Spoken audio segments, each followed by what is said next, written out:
بسم اللہ الرحمن الرحیم۔ جہنم میں گرتا پتھر۔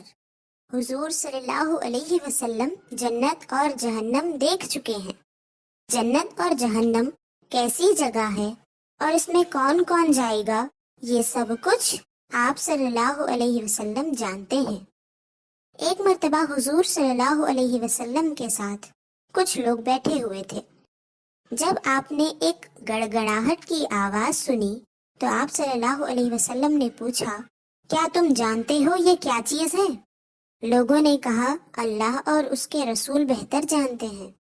حضور صلی اللہ علیہ وسلم نے فرمایا، یہ ایک پتھر ہے جسے 70 سال پہلے جہنم میں پھینکا گیا تھا اور یہ گرتا رہا ہے یہاں تک کہ یہ اب جہنم کی تہ میں پہنچا ہے۔